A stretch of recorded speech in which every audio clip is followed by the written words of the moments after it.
à tous et merci d'écouter ce nouveau Pifcast. Aujourd'hui, on a enfilé nos combis en spandex pour parler super-héros.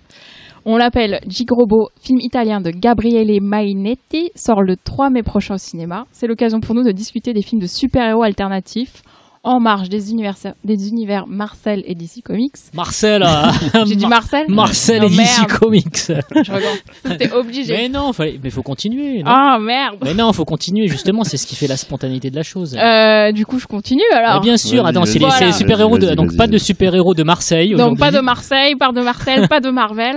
Et du coup, ceux qui ont été des purs produits du cinéma en fait. Mais je pense que ce qui les a troublés, c'est Spandex, Marcel. Enfin, tu vois, il y a eu un truc. J'avoue, là, j'ai une petite chaleur là. Non mais il y a eu un truc à mon avis. Avant de commencer, On va enchaîner là-dessus maintenant. justement, je vous révèle l'identité secrète des 3 justiciers réunis autour de cette table pour parler avec moi des super-héros. Bonjour Fausto. Eh bien, bonjour. Je n'ai ni Marcel ni Spandex. Mais bonjour. Cyril. Dis Alan Théo, oui, c'est moi. Waouh. Et Xavier. Moi, je serais droit, comme la justice. Droit où C'est ça un programme. Bah tiens, Fausto, Gigrobo, Bah tiens donc. tu nous racontes. Tiens donc. Tu te racontes quoi? C'est toi qui fais les résumés, C'est Fausto. quoi, de quoi ça Alors, parle? bien sûr, moi je raconte ce que tu Mister veux. résumé. Gigrobot, donc film de Gabriele Mainetti, comme tu l'as justement dit. Alors pour le pitcher très rapidement, c'est l'histoire d'un gangster à la petite semaine qui vit de moult combines et qui, lors d'une affaire qui tourne mal, tombe dans le Tibre, qui est donc l'équivalent de la Seine, mais à Rome, en plus sale ou moins sale, je sais pas. En tout cas, le réalisateur dit que c'est probablement l'un des cours d'eau les plus crades du monde. Bref, il tombe dans le Tibre et surtout, il finit dans une espèce de fût dont on ne sait pas trop en fait ce qu'il y a à l'intérieur. On imagine que c'est de la substance toxique. En tout cas, en sortant de l'eau, il se trouve transformé en un être doté de super pouvoirs, qui ne sont pas des rayons laser ou autres, mais qui se caractérisent plus par une force physique décuplée et puis la possibilité de récupérer très très vite. Et voilà, en ce qui concerne ses super pouvoirs. Et ce qui va suivre par la suite, ça se dit pas trop, mais c'est pas grave. Ce qui suit, mon pitch est un peu long, c'est qu'il va s'amouracher en fait d'une jeune fille un petit peu Débile, déficiente. J'essayais de prendre des pincettes en fait, mais Cyril met donc les pieds dans le plat, qui n'est autre que la fille d'un autre gangster. Et voilà. Comment ça se passe et pourquoi Gigrobot? C'est tout simplement parce que la fille en question, qui a donc de très très gros problèmes émotionnels aussi, est une accro d'une série télé en fait, accro à une série télé qui n'est autre que Gigrobot, une série télé animée signée Gonagai, Gigrobot donc. Et le film fait ouvertement référence donc à cette série animée, puisque elle en fait va plaquer sur le personnage du gangster super-héros toutes ses obsessions en fait à elle, ces obsessions liées forcément à l'enfance et à ses traumatismes. Donc elle va le voir comme un être clairement super-héroïque. Voilà. Et bon, après il y a toute une espèce d'histoire, de contexte très très gangster, hein. C'est un peu romanzo criminale qui rencontrerait un cassable de Shyamalan. Donc je suis désolé, mon pitch est un petit peu laborieux, mais voilà, il y a beaucoup de personnages. Et en tout cas, en ce qui concerne les deux héros ou anti-héros, ce sont effectivement ce gangster qui est tombé dans le Tibre et cette jeune fille dont il va s'éprendre. Merci, c'était parfait. Avant que vous l'avez tous vu, sauf moi en fait. Avant que vous disiez ce que vous en avez pensé, est-ce que vous pouvez me dire juste pourquoi ce film italien sort en salle en France? Parce que quelqu'un a décidé de le sortir, je pense. Pourquoi? Donc, pourquoi? Déjà parce que ça a été un très très gros succès en Italie. Le film a connu une exploitation assez particulière en Italie d'ailleurs, conditions de production tout aussi singulières, puisque je crois que le film a été financé de manière totalement indépendante, si je ne m'abuse. C'est la RAI qui a distribué, je crois. C'est le réalisateur a monté sa propre boîte de production. Pour ça. Exactement, donc c'est vrai que c'est en Italie ça a été un sacré hold-up, et je pense que un gros succès italien attire forcément l'attention de certains distributeurs européens, d'autant plus que là il s'agit d'un univers qui peut effectivement fonctionner à l'export. Voilà. Et puis surtout le film finalement est très italien puisque ça se passe à Rome. En plus, ça parle le romaniste, c'est-à-dire le patois local. Mais c'est un film qui est clairement taillé pour l'international en fait. Hein. Il faut aussi dire qu'il est dans son propre pays, donc c'était un premier film, si je ne me trompe pas, j'ai pas de bêtises. Ouais, c'est un premier, il a récolté l'équivalent des Césars italiens, alors je sais pas comment ça s'appelle les Césars italiens. Donatello. Il a récolté beaucoup de prix, je crois. Voilà, ce qui était assez énorme pour un film indépendant de genre.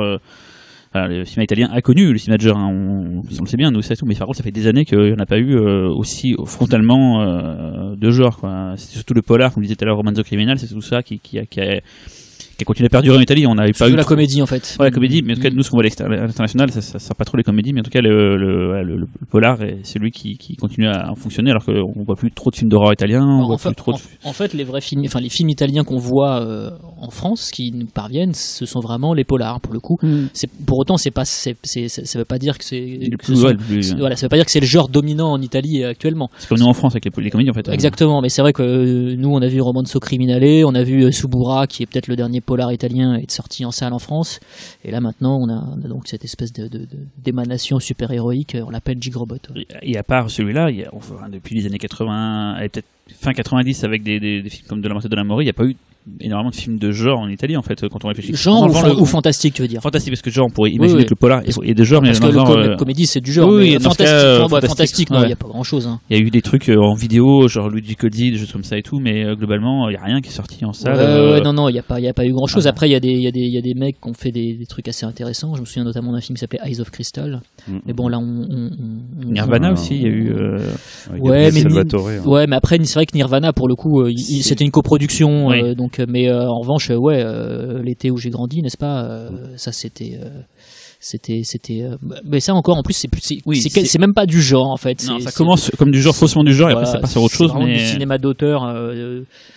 Et pour la précision, Eyes of Crystal, c'est un giallo. Ouais, voilà. Eros Puglieli. Ah oui, c'était Eros Puglieli le réalisateur, je me souviens. Eyes of Crystal. Et donc même si c'est un genre qui a été fantastique, donc qui est même de super-héros en Italie très présent il y a des décennies, quoi. C'est vrai que ça fait un petit moment qu'il s'en avait pas émergé. Du coup, on est surpris de voir ça et d'autant plus surpris de le voir sortir en salle. Alors moi, je fais partie des gens qui ont beaucoup aimé le film. Je l'ai découvert à Fantasia, donc sachant pas trop ce que c'était, quoi. Je trouve ça super enthousiasmant. Vraiment, je me suis dit tiens, c'est ce que devrait être avec tous les Marvel. Alors en ce moment, ça change un peu. On a des comme Logan.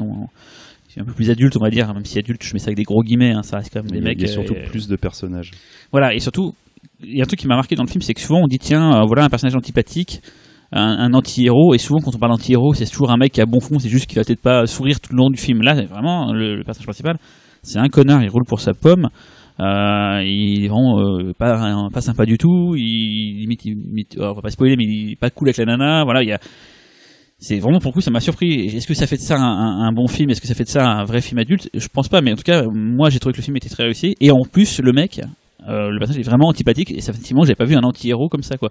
La dernière fois que j'avais vu un anti-héros, et encore il était encore plus méchant, c'était dans un film italien justement, c'était dans Arrivederci Amore Ciao, où le personnage principal était une ordure, et ça faisait depuis ce film là que j'avais pas vu une vraie ordure être le personnage principal d'un film. Ça faisait un petit moment que ça m'était pas arrivé de voir ça, quoi. Mais surtout ce qui est intéressant avec Gigrobot, c'est surtout ce parti pris vraiment de montrer de faire ressentir des sentiments. On n'est pas là pour les sbroufs, on n'est pas là pour des scènes de combat dantesques. Et des fois, il y a des scènes toutes simples, on va montrer un super pouvoir. Je parle de la Grande Roue, par exemple. La scène, elle est magnifique, quoi. Fausto. Je vous laisse quoi. Parce que je crois qu'on n'est pas tous d'accord sur moi, les... j'aime pas le film. Voilà. J'aime pas trop le film, en fait. Non, en fait, je trouve ça horriblement ringard. Je trouve que tout ce qu'il promet au début, c'est-à-dire faire une espèce de pas de côté par rapport au genre super-héroïque, la dernière demi-heure, finalement, il revient dans les canons purs du genre et de certaines adaptations, avec un super méchant vraiment très très méchant, avec une quête autour de la rédemption, enfin bref, tous les trucs un peu hyper lourdingues en fait. Je trouve pas que ça joue très très bien, je trouve qu'il y a un miscast absolu, c'est la jeune fille. Ça me surprend que tu dis ça, Fausto. La jeune fille, je comprends pas en fait comment on peut accrocher au film à cause de ce personnage-là. C'est-à-dire que c'est donc une jeune orpheline de mère, c'est ce qu'on comprend en tout cas. Son père est un gangster qui va mourir accidentellement suite à un échange de drogue qui capote et durant lequel d'ailleurs le personnage principal, futur super-héros, on l'appelle Gigrobot assiste. Donc ce personnage féminin, en gros, c'est une bombasse italienne qui joue la Mongolito. C'est pas impossible. C'est pas impossible, certes, mais même, d'un strict point de vue de l'ancrage émotionnel et de ce qu'on peut, de comment on peut s'impliquer en fait dans leur relation, je trouve que ça marche pas du tout. Ça marche pas du tout puisque c'est une bonasse berlusconienne qui débarque en débardeur avec les nichons qui sortent et puis lui au début il y a un truc qui est rigolo dans le film, même si je trouve que le réalisateur force beaucoup le trait dans le côté justement noir, c'est-à-dire que on nous montre que le personnage effectivement il est pas sympa, il mange des yaourts je crois et puis il se masturbe avec des films porno devant des films porno dans l'ordre, sinon c'est compliqué. Donc il ne se masturbe pas avec des yaourts hein, ouais. Mais voilà, tout ça est quand même un petit peu le trait est quand même volontairement très très très très très épais.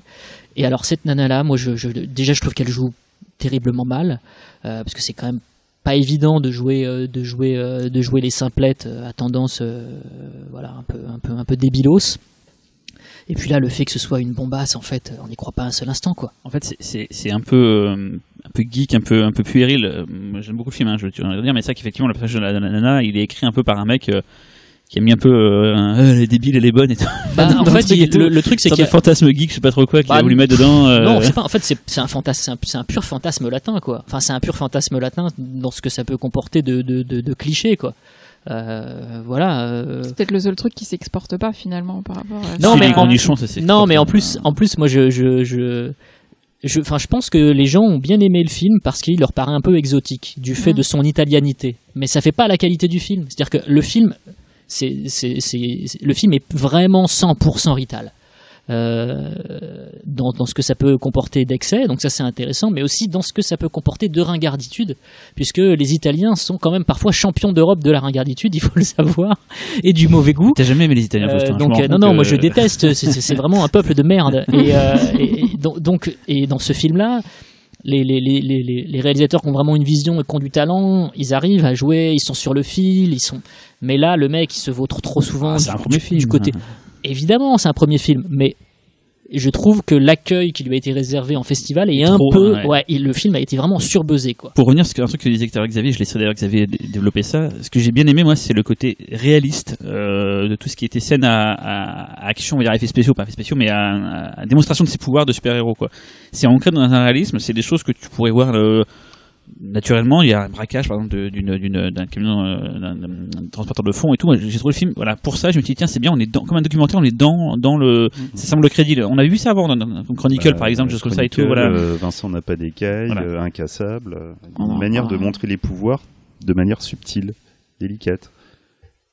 Tout n'est pas nul. Parce que là, il n'y a pas trop d'effets spéciaux. Si, il y a beaucoup d'effets spéciaux. Non, il y en a. Mais c'est vrai qu'on est, on n'est pas là pour t'en mettre plein la vue, quoi. Ça force paraît crédible, en fait. Voilà. On va toujours te montrer son pouvoir pour une raison précise. On va te montrer ça de la manière la plus réaliste possible. Montrer la force de quelqu'un nécessite pas forcément qu'il soulève un tank et qu'il l'envoie dans un bâtiment, tu vois. Là, en l'occurrence, pour montrer sa force, t'as des petites scènes comme ça, genre il fait tourner une grande roue, juste pour faire plaisir à la nana.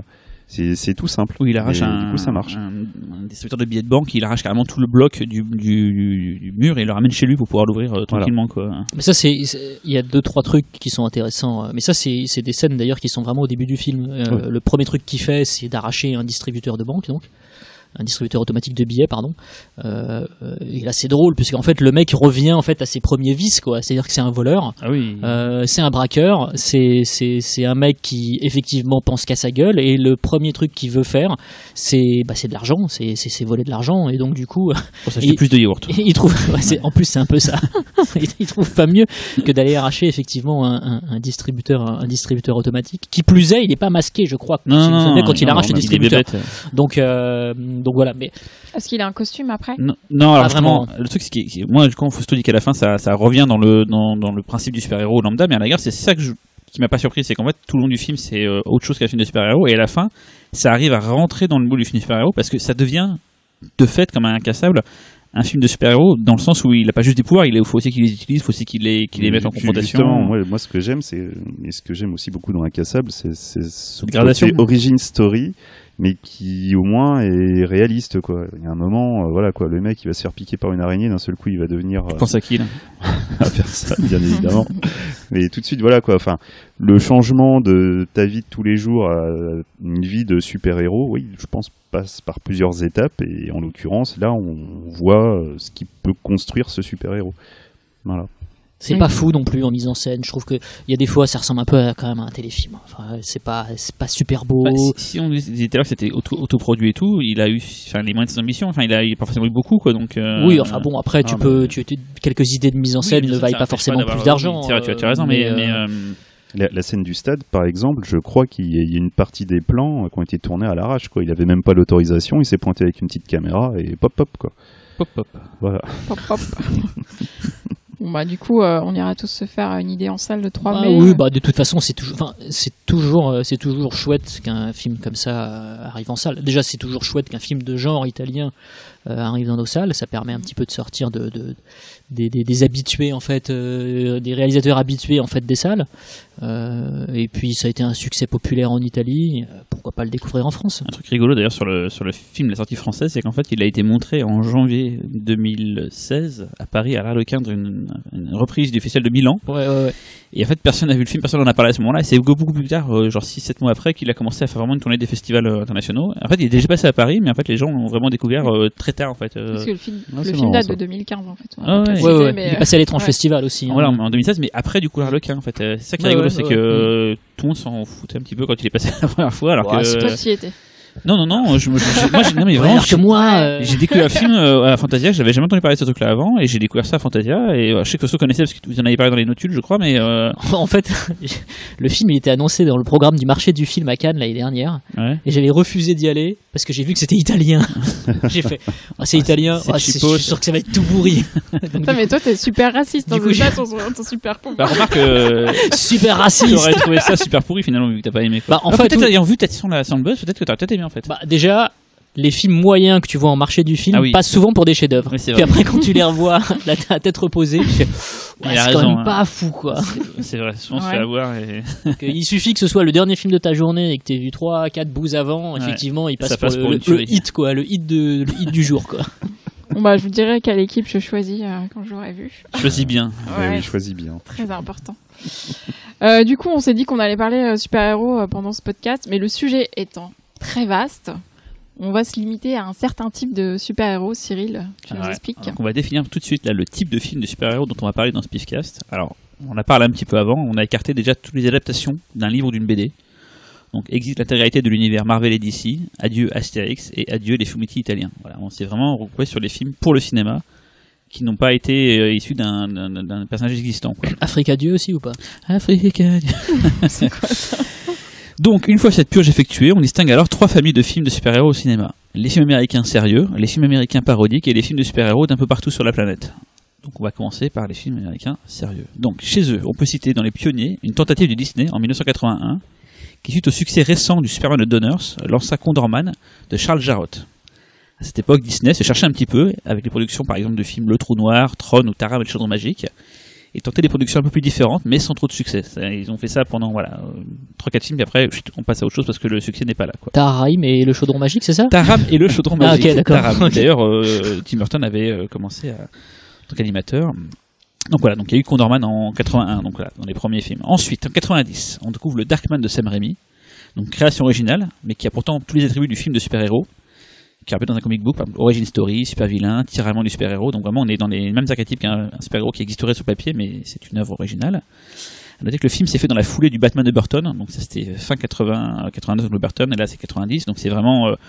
et ça a été un carton énorme, le Batman. Ça a été vraiment à l'époque, on appelait ça la Batmania, ça a été un truc énorme. Et je pense que ce carton-là a dû bien aider, même si je pense que ça a dû être lancé avant, la création du film de Raimi. Ce qui est intéressant de savoir, c'est que Raimi à l'époque avait essayé de récupérer les droits de Batman et de The Shadow, mais il n'était pas arrivé, donc il a préféré créer son propre personnage. Donc voilà, quoi. Un croisement des deux, quoi. Croisement des deux, c'est pas faux, quoi.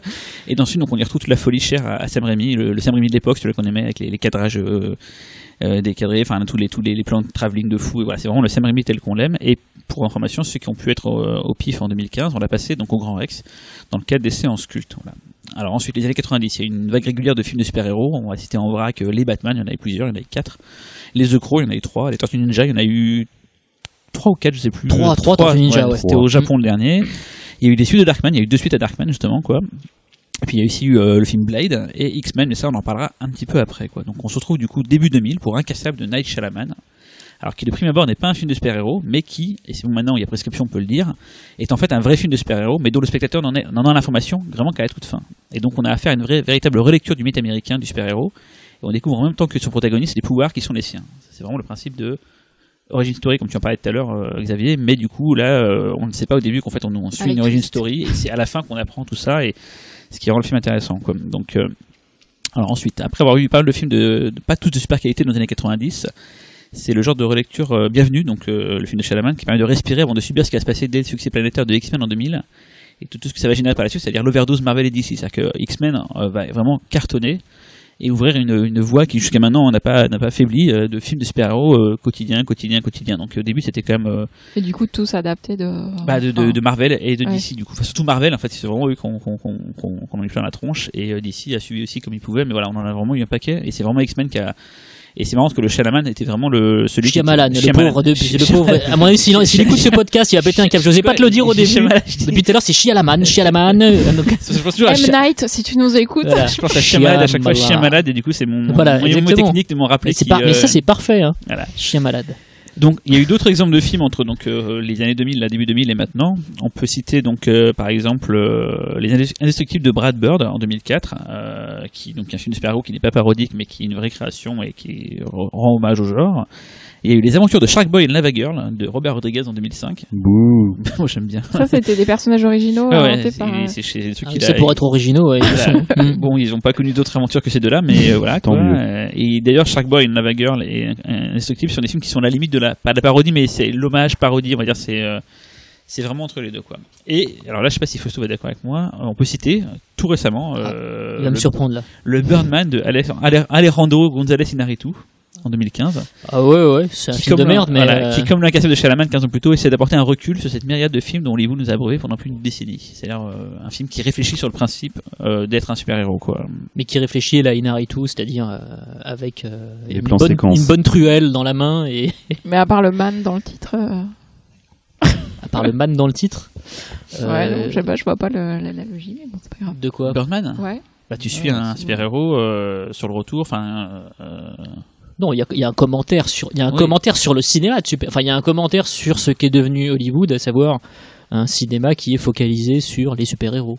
D'accord. Donc voilà, bon, tu comprends bien? Tu veux que je réexplique ou pas? C'est bon. On fera les parodies et les films de tous les pays. Tous les pays. Après, mais du coup là, ce Condorman, ce Darkman, ce Incassable de Shyamalan, voilà. Qu'est-ce que vous voulez dire là-dessus? Qu'en pensez-vous? Je me suis dit, mais il va terminer comme ça. Moi, j'avais une question quand même sur Darkman. Est-ce qu'on peut le qualifier de super-héros? Enfin, tu vois, bah oui, bien sûr, totalement. Super-héros torturé et super-héros brûlé au 3e degré, mais super-héros quand même. Libéré. Non, mais franchement, c'est un film génial, quoi. Ce qui est intéressant, c'est que le film est vraiment né d'une frustration, et ça se sent. Et puis c'est une façon pour Sam Raimi vraiment de lâcher les chevaux, de réinvestir, d'investir et de réinvestir un univers qu'il connaît très bien pour avoir été un lecteur de comic books, et puis de donner un très très grand rôle à Liam Neeson, quoi.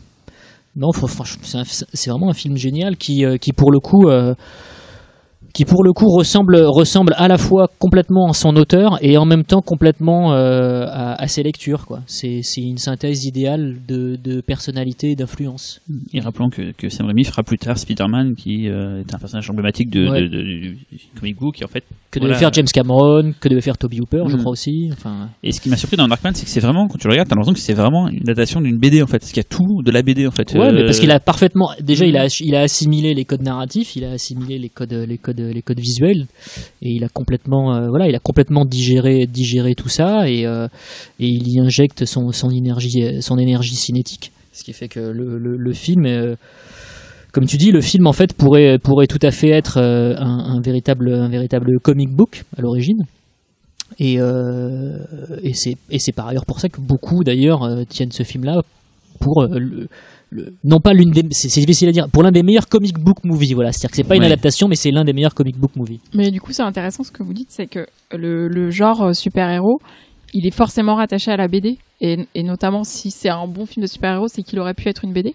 Enfin, en fait, moi je sais pas. c'est marrant, à titre perso, je trouve que le genre super-héroïque, enfin je sais pas ce que vous en pensez, donc je dirais à la fin de ma phrase qu'en pensez-vous, n'est jamais aussi bon que quand il n'est adapté d'aucune bande dessinée. C'est-à-dire que, enfin voilà, pour moi, Darkman, Incassable sont vraiment les meilleurs films de super-héros jamais réalisés. Parce qu'ils sont libérés d'une contrainte d'adaptation qui les rendrait un peu compliqué avec des trucs impératifs et tout. Il souffre pas d'un modèle, il souffre pas de la comparaison à un modèle, il souffre pas de cette sacro-sainte polémique autour du respect du matériau originel et pourquoi le mec il a pas respecté telle ou telle case ou pourquoi parfois il s'efforce à les respecter trop. C'est ce qu'on a souvent dit.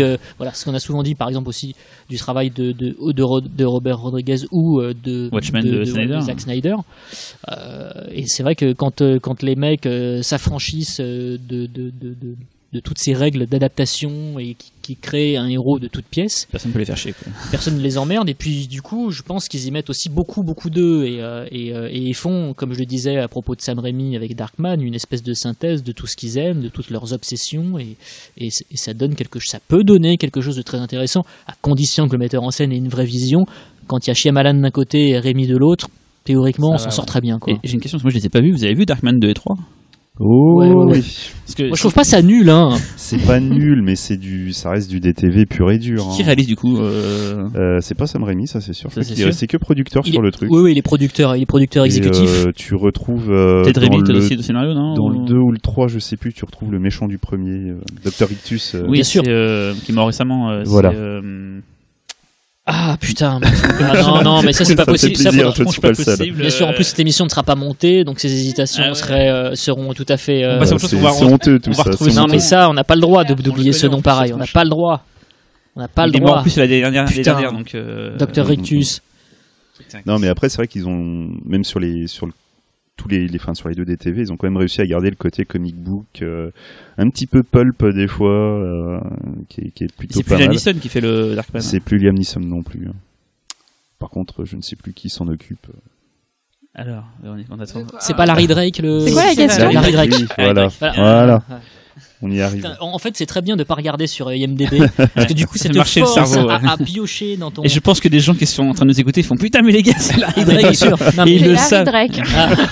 Ils le savent, ils doivent tester. Non, en fait, ils doivent se dire. En fait, il disait rien et était en train de chercher sur son téléphone. Sauf que là où on enregistre, il n'y a pas de réseau, donc on peut pas regarder. Ouais. Et le câble s'était débranché. Donc, d'accord. Ça, c'est les coulisses. On explique. Et sinon, oui, le réel du Darkman saison 2, non. Darkman saison 2. C'est Bradford May. Très bien, nous sommes contents. Qui a sûrement fait plein de trucs derrière, je pense. Et du coup, Condorman, tiens, parce que je reviens sur Condorman. Alors, je n'ai pas vu Condorman, mais il a une réputation. Je tiens absolument à ce qu'on parle de Condorman, c'est un de mes films préférés quand j'étais gamin. Qui est un mélange de James Bond et de super-héros. Exactement. En fait, c'est un dessinateur qui va, pour aider une espionne russe, si je me souviens bien, qui va devoir devenir le personnage qu'il dessine, donc Condorman. Et c'est le mec il va vraiment se choper un costume et tout, mais il y a tout un côté gadget à la James Bond avec une super bagnole. Moi quand j'étais peut-être d'ailleurs. Mais je me demande vérifie. Tourné en France, Véronique, c'est Rémi Julienne ou pas sur Condorman? C'est tourné en France et t'as beaucoup de cascades en voiture, donc ce serait pas étonnant. C'est une Porsche si je me souviens. Si la voiture elle roule sur deux roues de côté, c'est Rémi Julienne, c'est son truc. Mais non, quand j'étais gamin, mais j'adorais ce film. Parce que ça c'est vraiment curieux. Chez Disney à l'époque, ils ont vraiment, je disais, Caramel Séjour Magique, Tron, Le Trou Noir, c'est vraiment une période où ils sont cherchés. Les yeux de la forêt, la foire des ténèbres. Les franchises peut-être non. Non, chercher des nouvelles idées. Je pense que c'est pas plus mal des fois que de se mettre en question. Mais ça a été débile parce que c'était des films assez noirs souvent. Sauf Condorman qui est vraiment funky quoi. Non, mais qui a pas marché. Non, qui n'a pas marché. Mais bon. Mais non, c'était vraiment top quoi. C'est pour enfants ou c'est pour adultes? Ça reste pour enfants. Oui. Tu peux regarder ça en étant ado aussi. Moi à l'époque, je regardais Condorman et les Coccinelles. Oui. Avec Dick Van Dyke. Est-ce qu'une voiture est un super-héros? Faut la compter ou Bah, comment je sais ça pas, se passe K2000 par exemple, puis la coccinelle, ouais, c'est une super bagnole. Enfin, Bah, Elle est autonome surtout, la coccinelle. Elle pense, Elle est vraiment. autonome, alors que Ouais, 2000, elle est vivante. c'est... Et Rémi Julienne, eh bien, au cascade de ah, Condorman. bah, évidemment, Et de bah, toute voilà. façon, il n'y avait que lui qui Ouais, les faisait avec lui, à l'époque. Donc, C'était ça. c'était plié. Non, mais Avec voilà. Dominique Julienne, Michel Julienne. Bah, la Ah, famille toute Julienne. la tout famille. ça, quoi. Et donc aussi, on en a parlé, mais Qu'en pensez-vous? Shyamalan. Incassable. Putain, ce vieux tic de merde. Pour incassable, donc incassable, ouais, c'est C'est la honte hein, pour un considéré podcast de cinéma comme hein, beaucoup. de pas savoir prononcer le nom d'un réalisateur. Hein. Une technique. C'est considéré comme beaucoup comme étant peut-être le meilleur film de super-héros, peut-être parce que si on n'en est pas un jusqu'à la fin en fait, et que Exactement pour ce que je te disais tout à l'heure, le côté origin story est logique. Alors en plus, il y a une logique parce qu'il y a une mécanique. Bon, ouais, tout le monde le sait maintenant. Hein. Il y a une mécanique pour le faire devenir un super-héros. Et voilà, encore une fois, on arrive à avoir cette logique. Enfin, on y croit vraiment, quoi. C'est pas juste un mec, c'est pas ou même Captain America en mode voilà quoi. Je suis un super patriote, donc forcément j'ai des pouvoirs, je deviens un héros. Là, c'est un mec qui petit à petit va juste essayer de comprendre ce qui lui arrive pour finalement se découvrir et éventuellement faire quelque chose de tous ses pouvoirs. Mais même nous, le spectateur, on ne sait pas en fait. On regarde 90% du film en voyant l'histoire, donc voilà. En plus, c'est le réalisateur Shyamalan. On s'attend à ce qu'il y ait un twist à la fin, mais on sait jamais ce que c'est en fait. Et donc tout le monde attend. Et à la fin, quand on découvre ça, on se dit mais merde. Alors le film prend un sens tout autre en fait. Et je pense. Enfin, je pense pas l'avoir revu, mais quand on le revoit, en fait, du coup, tout doit prendre un sens, chaque chose est pensée, réfléchie. Bah ouais, comme avec tous les films de Shyamalan, en fait. Hein, c'est vrai que le film est extrêmement réfléchi parce que les cadrages, je sais pas si vous l'avez revu récemment, il y a vraiment plein de petits détails. Par exemple, la notion de verre. Le personnage de Samuel L. Jackson souffre donc d'une maladie des os de verre, et en fait. Énormément de plans dans lesquels on le voit, ça va être des réflexions sur des miroirs, il a cette canne en verre, enfin il y a tout un jeu justement sur le verre. C'est un film qui réfléchit quoi. Et même c'est un point tel que même la coupe de cheveux de Samuel L. Jackson est inspirée d'un mec qui a glace dans son nom. Enfin c'est un truc de fou quoi. Non mais en dehors de ces détails particuliers, il y a même beaucoup de plan que tu pourrais même retrouver genre dans Kassovitz dans La Haine, où un personnage va parler et en fait la réponse va être dans le plan sans jamais être ouvertement dite. Voilà, enfin, par exemple à la question pourquoi, vous verrez qu'à chaque fois que le mec se pose la question de pourquoi, il y a toujours un truc dans le plan qui va donner un indice. Voilà. Qu'en pensez-vous? J'ose pas le faire maintenant, mais je voulais mettre photo. Et du coup, tu mets dans la même catégorie Chronicle dont tu parlais tout à l'heure. Chronicle. Je sais pas. Nous, le spectateur, on sait tout de suite qu'ils ont des pouvoirs. Enfin, on le sait rapidement. Tout à fait. Alors qu'Incassable, si tu ne l'as pas vu, tu peux pas savoir. C'est ça. Mais ce que je trouve intéressant dans ce film-là, c'est que du coup, il n'y a pas, par exemple, ce que tu dis sur Incassable, et que j'adore, hein, attention, ça, finalement, la mise en scène essaie aussi des fois de créer des cases de bande dessinée. Enfin, c'est hyper travaillé et tout. Alors que Chronicle, qui reprend du coup le found footage, c'est marrant parce que ça fait un mix entre une mythologie super-héroïque et un nouveau code de cinéma. Enfin, c'était hyper audacieux comme. Mais justement, parce que sur autant Incassable essaie de rester dans une logique réaliste, avec des plans longs qui petit à petit se transforment en cases de comic book, alors que Chronicle est beaucoup plus funky, on va dire. Enfin, ça rentre beaucoup plus dans le côté comic book de par son histoire. Par contre, la réalisation, voilà, quoi, c'est du found footage, on essaie de ramener du réalisme à tout prix. D'ailleurs, à la fin, c'est c'est pas du tout crédible parce qu'ils sont obligés d'être filmés. Oui, non, mais en fait, je fais léviter la caméra, machin. Enfin, ça part en. C'est vraiment pas bon. Chronicle, pour moi, c'est plus un Akira-like qu'un film de super-héros-like, en fait. Je l'avais même pas vu dans mon truc. Parce que pour moi, pendant une bonne partie, t'étais vraiment dans le film de super-héros, mais c'est vrai que la fin, par contre, c'est Akira, quoi. Sans hésiter. Akira du pauvre. Après, moi, je suis pas très très fan de Chronicle personnellement. Non, c'est de la merde, faut se la bien dire. Non, mais l'initiative était intéressante, il fallait la souligner. La Suisse. Et sinon, vous savez qu'on demande à chaque fois à nos internautes des contributions sur les sujets, comme ça, on n'a pas trop besoin de réfléchir. Et non. C'est ça, et donc, il y a PBCG qui nous a proposé Buffy Est-ce que c'est quelque chose que vous... Bon, sachant que PBCG, ça J'en ai veut dire... tellement rien à foutre de Buffy, mais pardon, mais Comme film, hein, pas comme série. Ah, le attention. film. Oh, le film. ok. Non, mais, Ah. non. C'est pas une super-héroïne pour vous? Bon, et je précise, PBCG, ça veut dire pourquoi Buffy c'est génial, donc c'est quelqu'un qui est un peu monomaniaque. Hein, mais... ah pardon, bah je suis désolé Non, alors moi, d'avoir dit Ah, que c'est je- vraiment un acronyme qui existe? d'avoir dit que j'en avais rien à foutre, mais en même temps c'est tellement vrai. Mais J'hallucine ça. C'est d'ailleurs des gens qui font des podcasts Mais c'est très connu pour ça, c'est non? expliquer Ah pourquoi ouais. Buffy c'est génial. Ils sont obligés d'expliquer du coup, parce que personne. C'est que c'est pas évident, Mais j'imagine. arrêtez, c'est pas mal. faire des Buffy. de toute façon on ne parlera jamais de série télé, comme ça c'est réglé. Alors il y aura si, Non, mais il y a un on va en parler film. tout à l'heure, Costo. Non mais je sais bien qu'il y a un film. Putain, arrêtez de m'emmerder. C'est je à sais bien. l'origine de la série. Avec Rutger Hauer. Donc non, c'est pas une super-héroïne pour vous. De toute façon, Et c'est l'acteur une de fille, Beverly donc on s'en fout, c'est ça. Non, mais bon, voilà, enfin, super-héroïne, ouais, voilà, on est quand même limite, hein. Ouais, On est quand même très très limite. ok. Bon, Cyril, quoi d'autre? Alors, du coup, maintenant, on va aborder la seconde partie, les parodies. Alors, LOL. donc on arrive donc à cette fameuse parodie qui, comme le genre le veut, consiste à prendre un mythe donné et à en jouer de ses codes pour s'en moquer.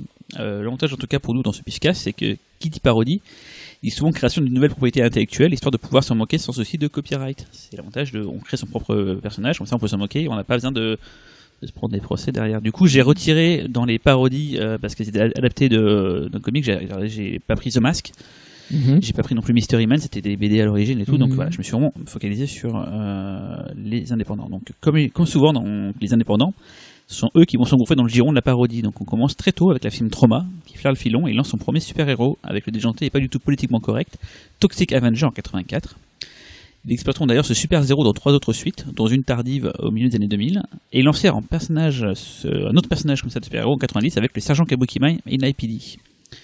2 autres tentatives émergentes au début des années 90, et c'est surprenant, elles ont pour point commun le fait que ce soit un cinéma afro-américain, avec les moyennement réussis Meteor Man de Robert Townsend en 93 et Blankman de Mike Binder en 1994. Donc à un an d'écart, 2 films avec des super-héros. C'est pas écrit par les Wayans, le dernier? Le deuxième, Blankman, écrit par les Wayans, c'est le Ouais, c'est ce qui me semblait. Blankman. On retrouve un peu plus tard une des meilleures parodies jamais faites avec le Capitaine Orgasmo de Trey Parker en 97, où un mormon se retrouve à devenir acteur porno, le Capitaine Orgasmo du titre, accompagné de son fidèle acolyte Shoda Boy et de gadgets déments tels que son Orgasmo Rayon, une arme qui provoque des orgasmes fulgurants chez ceux qui elle atteint. Voilà. Arrive ensuite un peu plus tard, comme pour Incassable, des parodies qui se posent des questions sur le principe même de la vie d'un super-héros, comme Ma Super Ex d'Ivan Reitman en 2006 et le Hancock de Peter Berg en 2008. Mais le plus intéressant, c'est plutôt les parodies où se pose la question de l'impact des super-héros sur le kidam, qui aurait envie de devenir à son tour un super-héros, ou un justicier. Que ce soit le Defender de Peter Stebbings en 2009 ou le Super de James Gunn en 2011, il est question autant de groupes d'autodéfense que d'actions héroïques. Et c'est vraiment là l'aboutissement de la réflexion que peut apporter justement ces parodies. Qu'en pensez-vous? J'attendais. J'aime bien en fait, c'est que tu donnes pas du tout ton avis tout le long. Ah non, sauf pour Captain Orgasmo. Oui, c'est Incroyable. J'avoue, Film de tous les temps. voilà, j'avoue que je voulais le placer, parce que si je le place pas là, ça se trouve vous allez peut-être le descendre, donc je voulais le placer. Moi, je dois avouer en fait que les parodies, ça me fait vraiment chier. Ça m'intéresse pas trop. Parce qu'en fait, je pense que déjà, il n'y a pas plus facile que de créer une parodie de film de super-héros, voire une parodie de super-héros tout court, en fait. Hein. Par essence, le super-héros, c'est quand même un personnage qui est assez facile à tourner en dérision. Il y a déjà tous les collants, Voilà, donc, les identités secrètes, tout ça. Je veux dire, il suffit de prendre un mec qui est physiquement l'exact opposé de Superman, de le foutre en slip et collant pour avoir déjà les ingrédients d'une parodie. Mais bon, peut-être que je jette le bébé avec l'eau du bain. Effectivement, Captain Orgasmo, c'est assez rigolo. Après, effectivement, quand ça creuse quand ça creuse des choses un peu plus intéressantes, un peu plus sociales, comme le Super de James Gunn, là, on sent que le gars essaye quand même de proposer quelque chose qui n'est pas de la parodie brute de pomme. C'est ça le vrai intérêt. Qu'est-ce que c'est que ces super-héros? Bien sûr. Ils se permettent de faire Bien sûr. C'est ça la vraie. Ce que je veux dire, c'est qu'en termes d'écriture, il y a toujours cette facilité-là. Moi, j'aime bien Hancock, par exemple, mais Hancock, en même temps, il y a aussi ce truc un peu fastoche, quoi. Bon bah voilà, on prend une grosse star, Will Smith, et finalement, au lieu d'aller dans l'espèce de glorification du super-héros, on va en faire un clochard avec un bonnet, une espèce de traîne savate. Mais ce qui est marrant, c'est que d'un point de vue de la revient de la temporalité. Enfin, ces films sont faits très très proches. Genre, My Super X et Hancock, c'est 2006-2008. Ah bah oui, c'est dans une pure logique de cinéma d'exploitation. Voilà. Moi, et Defender et Super, c'est 2009-2011. Ils sont très proches tous les deux. Comme quoi, il y a des phases en fait et des moments où on doit. J'ai vu Defender avec Woody Harrelson, j'en ai plus aucun souvenir. Moi, j'ai plus jamais aucun. vu. Donc, moi j'aime beaucoup. Ouais, mais j'avais le souvenir de trouver ça pas trop mal, mais je me souviens plus du film. Ce qui est bien, c'est qu'en fait, certes, c'est une parodie, mais il y a des instants, mais ultra dark dedans, quoi. comme Super. Ouais, comme Super. C'est méga glauque. Et d'ailleurs, avant Super, il y avait aussi The Specials. Ah ouais, absolument. Écrit par James Gunn. Exactement. Voilà, avec James Rob Gunn. Lowe. Qui parle des super-héros dans leur vie de tous les jours. Alors j'en ai oublié 2-3 pareils, il y avait une sorte de parodie genre jamais sorti chez nous, ça. Hein. Et par exemple Super Hero Movie de Craig Mazin, sur des trucs un peu à la, vous savez, les ça schlingue ça. machin et tout. Voilà, donc ça c'est des trucs pour Véro, ça. Hein. Ah non. Ouais, j'ai pas tout mis non plus parce que au bout d'un moment on s'y retrouvait pas. Mais il n'y a plus le temps. Voilà. Qu'en pensez-vous? Il y avait Nicolas qui nous citait Pepperman. Alors là-dessus, Pepperman, je ne suis pas d'accord. Pour moi, c'est pas un film de super-héros. C'est juste que ça reprend les. Ouais, mais alors si c'est un beau film. Non, mais c'est un beau film, effectivement. Hein. C'est un drame et tout, mais le super-héros en question, c'est l'ami imaginaire de Jeff Daniels, si je me souviens bien. Oui. Et du coup, quand on passe à la trauma qui justement se dit, bah nous aussi on peut faire des films de super-héros, sauf que nous on est la trauma, donc on va faire un truc dégueulasse où il sera gore, il y aura du cul et tout.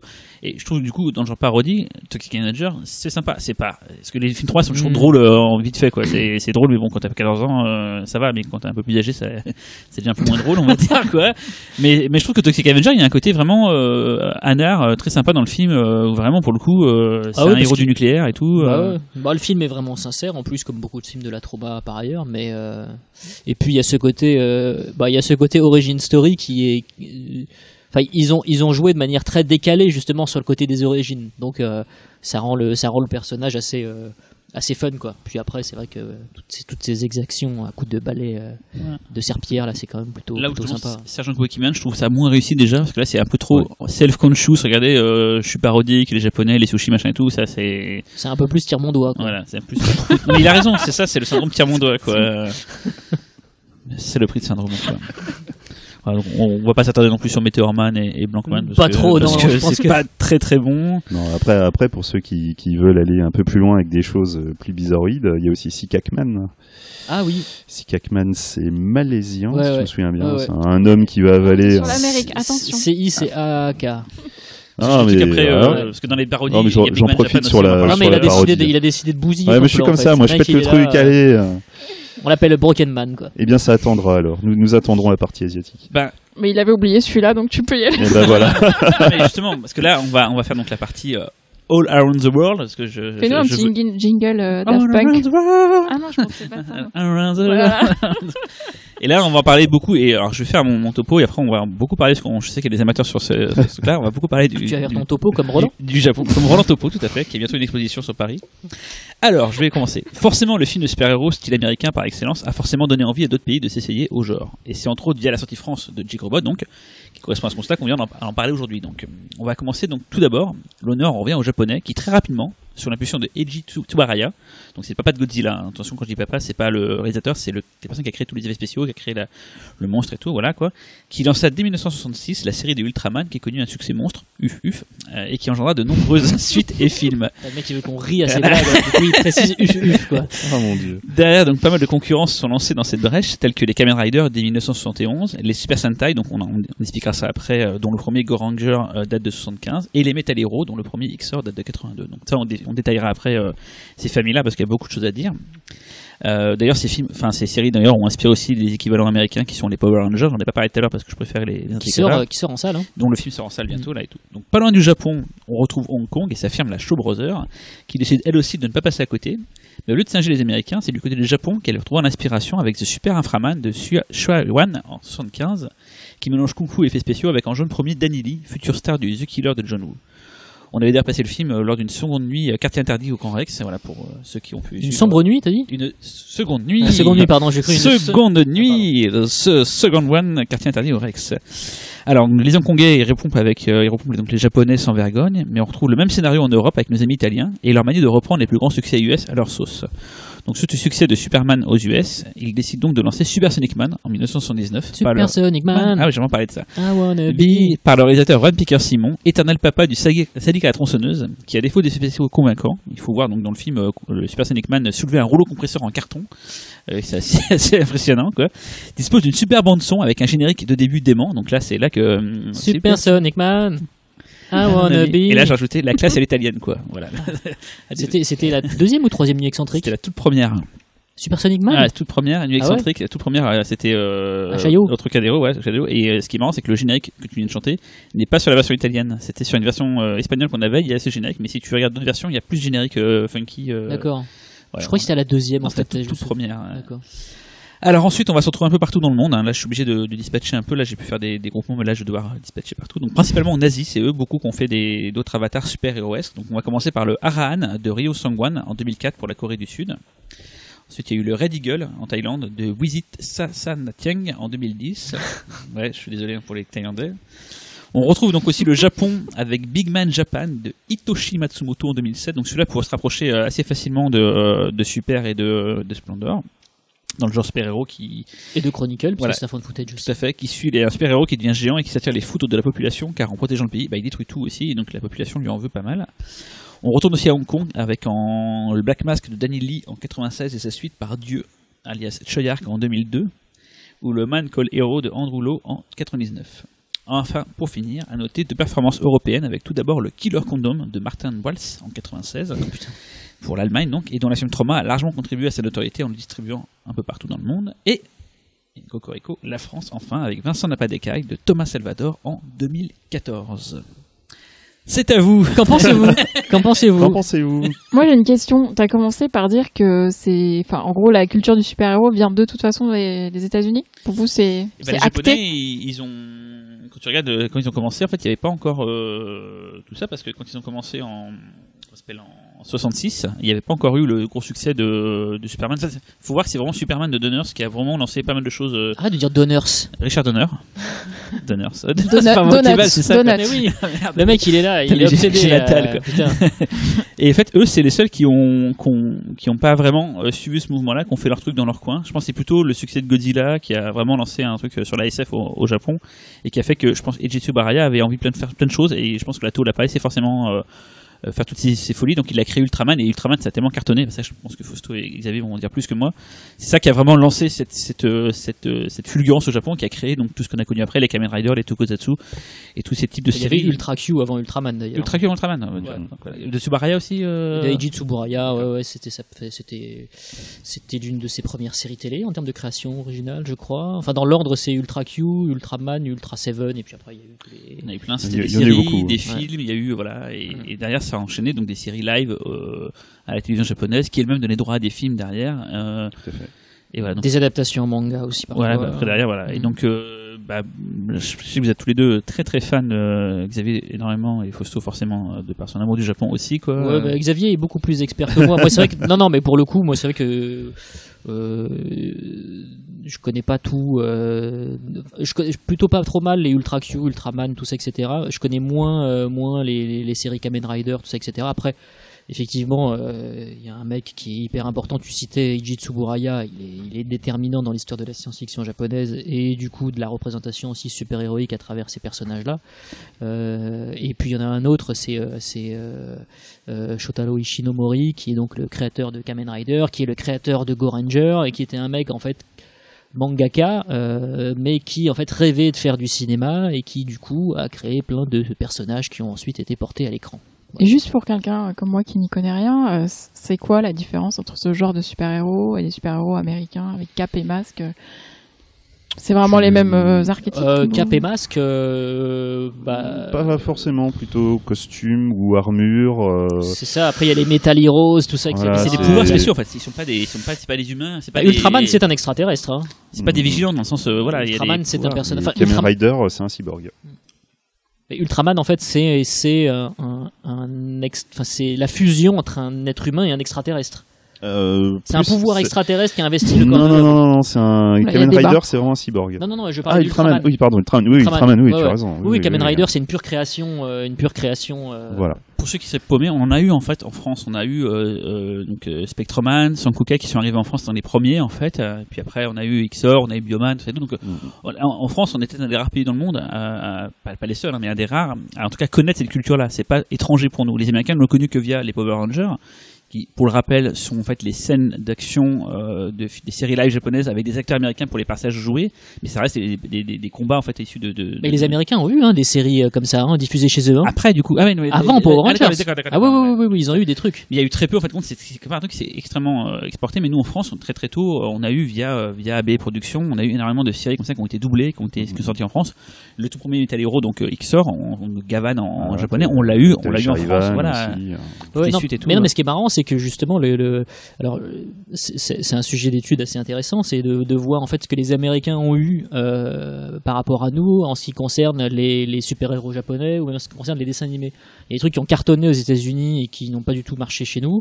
Et c'est vrai que eux, ils ont eu des séries, ils ont eu Ultraman, tout ça, etc. Il y a même ça c'était encore très particulier, mais par exemple à Hawaï, il y avait des chaînes de télé qui diffusaient des séries donc tokusatsu, donc à effets spéciaux sur des chaînes locales, et donc du coup Hawaï, ce sont les États-Unis, et de fait il y a quand même eu une exposition en fait de cette culture-là dans certaines zones des États-Unis, mais les Américains ont eu ça avant les Power Rangers. Après, je sais pas, j'ai jamais trop étudié la question, je sais pas quelle a été l'onde de choc en fait par rapport si on compare par rapport à nous. Effectivement, eux n'avaient pas Bernard Minet pour porter haut l'étendard en fait de cette culture-là, mais en tout cas ils ont été exposés. Bioman, ça a commencé sur Canal+ avant de commencer sur TF1 en fait. Mais en plus c'est intéressant parce que là on digresse un peu, quoique on peut revenir aussi un peu sur Jigrobot, mais on en parlait un peu. J'arrête pas de me baisser de plus en plus pour parler dans le micro. on en parlait un peu juste avant off record dans cette émission-là. Véronique, tu me disais mais c'est marrant parce que Jigrobot c'est le créateur de Goldorak, c'est Gonagai, mais pourquoi c'est pas arrivé chez nous? Et c'est vrai qu'il y a des territoires en fait où il y a des personnages qui sont hyper populaires. Et pas ailleurs. Voilà, c'est vrai qu'en Goldorak, Goldorak par exemple, qui n'est absolument pas, enfin on s'en fout complètement. Grandizer, on s'en fout complètement au Japon. En Italie et en Espagne, c'est vraiment Mazinger Z qui est très populaire. Il faut expliquer, ce sont des séries, on va dire, qui se suivent de robots faits par Gonagai. Voilà, Goldorak, c'est un de ces robots. Une série de robots géants de Gonagai qu'on a eu en France, mais que les autres pays n'ont pas forcément eu. Et voilà. Autant dire que Jigrobot, personne ne connaît son existence en France, à part quelques fans de Gonagai qui ont été un petit peu fouinés et qui sont complétistes. Et aux États-Unis, c'est pareil. Il y a eu, je sais pas, quand les Wachowski, par exemple, adaptaient Speed Racer, par exemple, Speed Racer, c'était très populaire aux États-Unis. C'était diffusé. Nous, Speed Racer, on s'en fout complètement. On connaît quasiment pas, quoi. Eux, ils ont eu le manga qui a été traduit. La série animée a très bien marché. On a eu Pole Position à plein gaz. On a eu plein de trucs aussi. Mais du coup, c'est drôle parce qu'effectivement, selon les pays, il y a des séries qui ont été exportées et qui ont marché ou pas. Et de fait, parfois, alors nous, on voit tout sous le prisme franco-français, donc on se dit, tiens, je connais pas ce truc-là, c'est connu qu'au Japon, mais en fait, parfois, on est assez surpris de voir que hors Japon, il y a des pays qui ont été effectivement très exposés à des séries qu'on connaît pas chez nous. Et je pense que tout ce qu'on a dit là, de films super-héros alternatifs, quand même beaucoup de trucs étaient quand même très connus. Et je pense que là, c'est vrai que Xavier, t'as un truc à faire, c'est que à mon avis, le Japon. Un livre à écrire. Non, mais le Japon, là, aujourd'hui, dans ce podcast, c'est vraiment là où tu dois donner envie, parce que je sais qu'à l'époque. Donne tout ce que t'as. Tu m'as donné envie, ainsi qu'un autre gars qu'on connaît qui s'appelle Laurent, on m'avait donné envie de voir du tokusatsu. Et il y a énormément de choses, on ne se rend pas compte de la richesse de tout ce qui. En fait, on a en tête des trucs très enfantins, mais. C'est ça, en fait, le truc, c'est qu'en France, on a tout de suite une idée très kitschouille de la chose, vraiment des séries pour gamins, alors que pourtant, énormément de séries sont en fait pour adultes. Ou pour ados, voilà, je vous garantis, vous mettez des gamins devant certaines saisons de Kamen Rider, vous les avez perdus. Mais en fait, le truc, c'est que en fait, c'est pour enfants japonais, c'est-à-dire adolescents ou adultes chez nous. En fait, c'est ça, c'est-à-dire que c'est exactement le même truc que dans certains mangas, c'est-à-dire que tu te rends compte que c'est des gamins de 10 ans qui lisent ça là-bas, et qu'ici, ça passerait absolument pas, quoi. Et donc du coup, il y a ce truc effectivement où finalement c'est pour un public jeune, mais sauf que si on le regarde à travers les yeux d'un enfant européen, je sais pas si c'est très juste de se mettre. Bref, on se rend compte que c'est un peu, on est décalé quoi dans l'âge. C'est ça. Quelque part, moi j'ai un peu la même sensation qu'avec les vieux Doctor Who. Tu veux dire que c'était des épisodes pour enfants, et toi, même en tant qu'adulte, ça te fait quand même quelque chose. Et bon, du coup, Kamen Rider, bon, certes, si tu prends une des dernières saisons ex-Ed, ça c'est purement pour gamins, quoi. Le Kamen Rider, il imite Fluo, enfin bon, la série est pas terrible. D'un autre côté, si vous commencez à regarder des Kamen Rider Black, pour ceux qui sont prêts à regarder de la vieille série, là c'était années 80, là vous avez quelque chose d'extrêmement sérieux, hein. L'humour, vous allez chercher très longtemps. Bon, après ça c'est une série, enfin celle-là elle a une 50aine d'épisodes, c'est peut-être un peu long. À ce moment-là, on a dit qu'on parlait pas de série en plus. Tout à fait. Ouais. Mais, sauf celle-ci. Mais j'ai bien. Parce qu'avec Kamen Rider, on donne les yeux à des films, c'est pour ça qu'on en parle. Voilà. Et donc, en l'occurrence, le mythique réalisateur Keita Imemiya a réalisé donc 2 films qui sont donc Kamen Rider J et Kamen Rider Zeto. Je conseille absolument tout le monde à voir ces 2 films. J'ai vu Zeto, déjà c'est tourné en 35 mm, donc il y a une patine cinéma, et c'est vraiment hallucinant. Ça fait l'année qu'il y a pas mal de films d'action de cette époque-là, en tout cas, et on se dit putain, mais c'est dingue que ça ne soit pas connu à l'export. Enfin, ça peut fonctionner à l'international. Bon, après, ça reste comme un homme scarabée sur sa moto, donc ça peut être quand même un peu spécial pour... avec un petit foulard. Voilà, un peu spécial. N'oublions pas. Déjà. Mais tu passes outre ça, c'est quand même. C'est pas très long, c'est un film qui dure 1h10, je crois, ou 50 minutes. Ouais, c'est très court. Hein, ouais. C'est vraiment mortel. Hein. Grâce à vous, j'ai découvert. Tu vois, enfin, tout de suite, tu penses à Bioman, bon, ouais, tu penses pour gamin. Tu regardes Kamen Rider J, Kamen Rider Zeto, tu vois des influences de Cronenberg. Pour ceux qui connaissent, il y a une ambiance, je trouve, un petit peu à la Eko Azarak. Il y a quelque chose d'un peu sale, un peu organique. Et pour moi, le meilleur film de Keita Imemiya dans le genre, c'est Akaider. Ah oui, ça c'est bien, Akaider. Akaider, c'est en fait c'est le grand méchant de la série Kikaider, qui est pareil, encore une série avec un cyborg et tout. Mais Akaider, c'est comment ça démonte. C'est de quelle époque, Akaider? C'est années 80, j'y ai fin 80. Donc il y a encore cette patine, c'est pas. Le problème c'est la vidéo, je trouve, c'est la vidéo qui a un peu tué le tokusatsu japonais.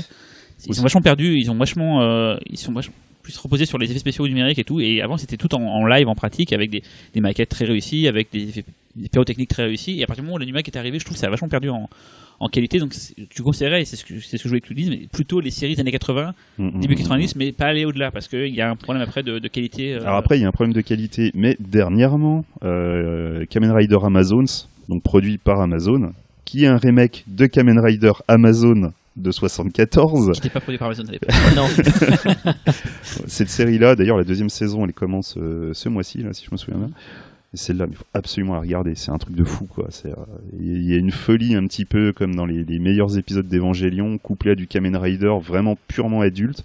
Ça faisait super longtemps qu'on n'avait pas vu ça. Il faut absolument regarder. Moi, ce qui m'a surpris, c'est quand je vivais au Japon, en fait, j'étais allé le jour de la sortie d'un Kamen Rider qui venait de sortir en salle, en fait, avec il y avait un Super Sentai avant, donc un truc à la Bioman qui passait avant. C'était le jour de la sortie, c'était en 3D. Je me souviens, dans la salle, c'était que des adultes, voire des salarymen qui sortaient du boulot, hyper sérieux. Ils étaient en train de dire, bon, on va aller voir un petit film de scarabée à moto et tout, quoi. Et j'étais là au milieu de tous deux, et je me disais, mais c'est génial, je vivais vraiment le rêve japonais d'aller voir un Kamen Rider le jour de la sortie avec des salarymen. Et c'était pas pour les gosses. Pourtant, ce qu'il y avait à l'écran aurait pu être vu, je pense, par des gosses. Bon, j'ai rien compris, hein, c'était pas sous-titré, mais c'était quand même cool de voir. Mais oui, non, mais c'est voilà, il y a tout un pan quand même de la culture japonaise qui est plutôt mal vu en France quelque part. Mais il faut vraiment s'y mettre, quoi. Cyril est un exemple j'étais parfait. comme prédestiné, oui, je baigne là-dedans. Certes, mais XOR pour moi c'est un truc hyper important. Enfin, voilà, donc j'étais quand même pas. Mais d'ailleurs, je pense que t'es pas le seul, et du coup, je trouve qu'en France ça a rien donné. Là où tu dis que les Wachowski ils adaptent Speed Racer. En France, il n'y a aucun réalisateur pour l'instant qui a été pas fait une version de XOR, qui a été influencé par ces non, on va voir Christophe Gans, ça fait Craig Freeman. Non, mais juste pour parler d'un réalisateur français qui a fait un truc qui vient du Japon. Oui, c'est vrai. C'est pas faux. Ok, tu m'as calmé. Non, mais et puis Samuel Hadida a des droits de manga, notamment Golgo 13, Takao Saito. Donc il y a des trucs, hein, mais en fait ça dépend qui est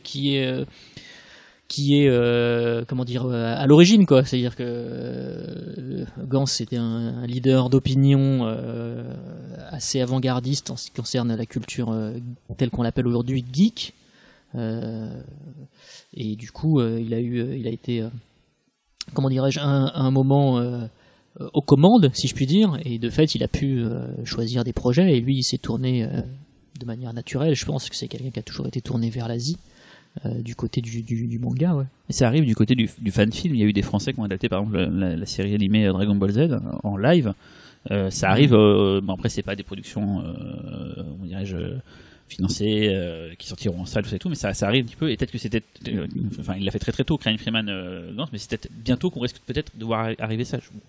J'y crois moyennement qu'en France, on produit l'adaptation d'un quelque chose qui vient du Japon, autre que Taniguchi, mais on ne sait jamais, hein, ça peut arriver. En fait, ce qui est marrant, c'est que Gantz, il l'a fait avant les Wachowski. Donc les Wachowski, dont on dit souvent qu'ils ont opéré la synthèse entre l'Asie et l'Occident dans Matrix, en fait, Gantz l'avait déjà fait avant. Non, en tout cas, pour recentrer un peu la chose, oui, pardon, faut savoir qu'au Japon, c'est pas juste les Metal Hero, Kamen Rider, les Super Sentai. Super Sentai, c'est plutôt les équipes, genre Bioman, Liveman. Mais il faut pas oublier notre ami Takashi Miike qui a quand même réalisé Zebraman 1 et 2. C'est vrai, Ah ouais. je les avais oubliés, tiens. Voilà. Là, par contre, là, on est plus dans le super-héros, je vais pas dire classique, mais il y a tout de suite une influence plus grande du comics américain dedans. On parle vraiment de super-héros, il y a des capes, Batman en priorité. Il y a eu Kashan aussi, et Goemon aussi, qui ont été faites, enfin qui étaient à la base des c'est ça que je t'ai pas mis, c'est l'adaptation d'animé, beaucoup, donc voilà, je l'ai pas mis, mais c'est version live et tout qui s'y prêtait bien. De toute façon, l'Asie, et plus particulièrement le Japon, sont des gens très friands, voilà, ils ont pas de problème sur l'imaginaire de montrer ces genres d'univers. Il y a pas ces distances qu'on a en France. Ou parfois ils ont un problème de création aussi, c'est-à-dire que ça devient un réflexe que de faire des adaptations parce que tu sais que ça va marcher, parce que tu sais que tu te reposes sur un succès qui existe, un succès de librairie ou un succès de télévision, et donc du coup c'est plus facile de le décliner. Il y a cette espèce de logique de franchise qui d'ailleurs nuit au cinéma japonais aujourd'hui, hein, qui n'adapte quasiment plus que des mangas ou des romans à succès et qui peine à nous donner des films avec des histoires vraiment très originales, quoi. Et Super Inframan. Ah, Super Cette Ultraman, curiosité, le premier film de super-héros chinois. Avec des techniciens japonais dessus. Avec des hein. techniciens japonais, oui. Il avait bossé sur Godzilla, je crois. Je sais plus qui y avait dessus, sur mais du Tokusatsu, ça c'est sûr. Mais de toute façon, je crois qu'il y avait des gens de l'équipe de Tsuburaya sur Super Inframan. Ouais, fort possible, Ils sont venus les chercher. Voilà, ça c'est la grande spécialité de la Shaw Brothers, c'est comme à l'époque où ils ont fait les 7 Vampires d'Or, ils ont été voir ailleurs, voilà, ils ont été voir donc Bien sûr. Le showscope déjà, le principe même, c'est calqué sur le tooscope. Ouais. Donc l'idée c'est d'aller voir ailleurs ce qui se fait et de faire des films hybrides. Là pour le coup, Super Inframan, c'est un film complètement hybride parce que ça reste la Chine, enfin Hong Kong, ça reste le kung-fu, tout ce que la Chine a apporté.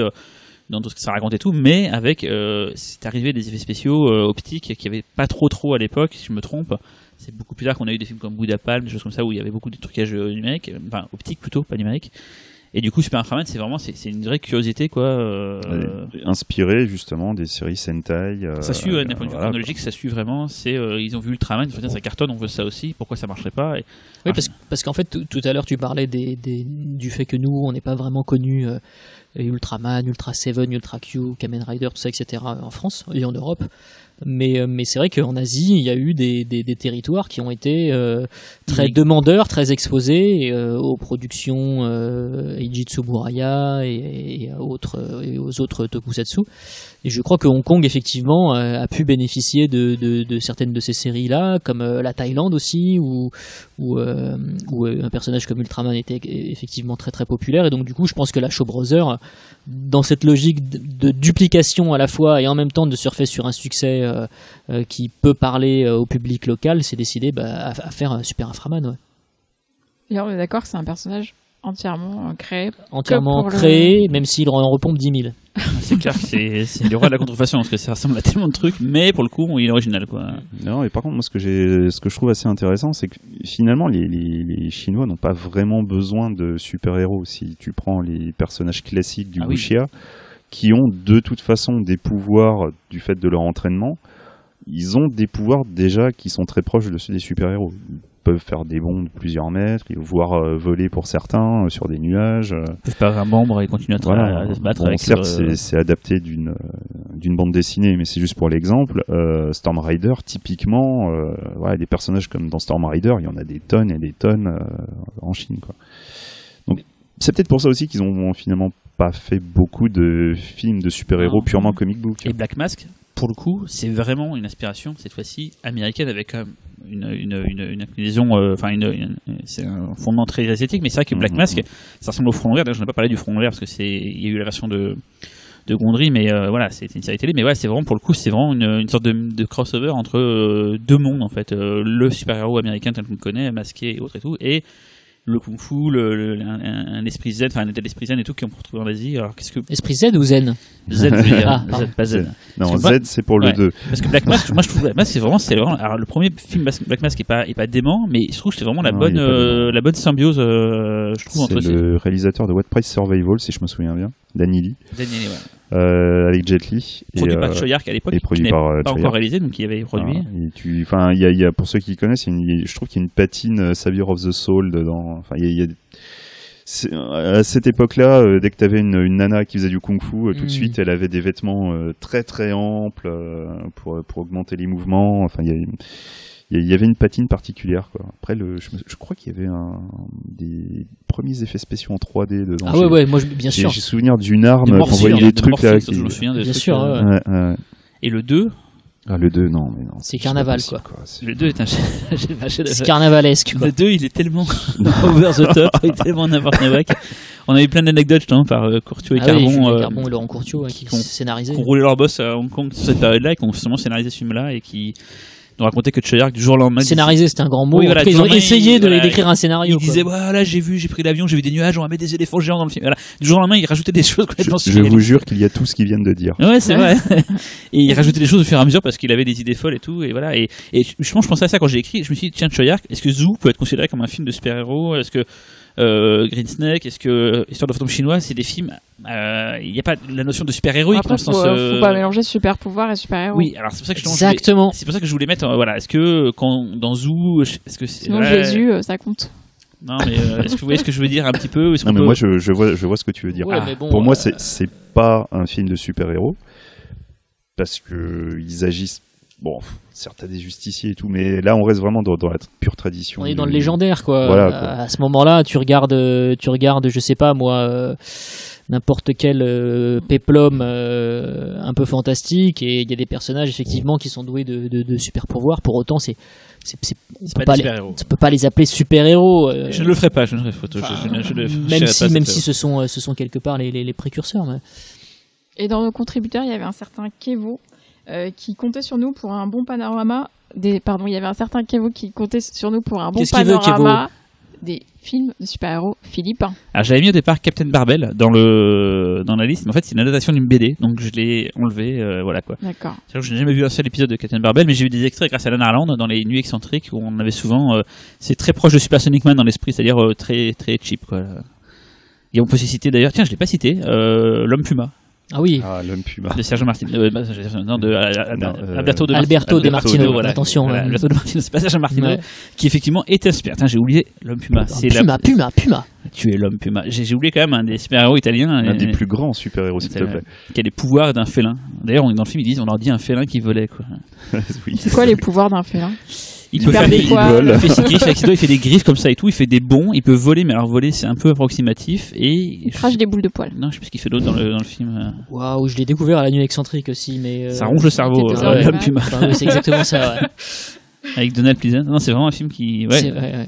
un grand C'est film. vrai qu'il y avait Donald Pleasence là-dedans. Ouais. Non, Ouais, on a aussi le cinéma indien, Ah. qui n'est pas avare. J'y ai pensé, Ouais.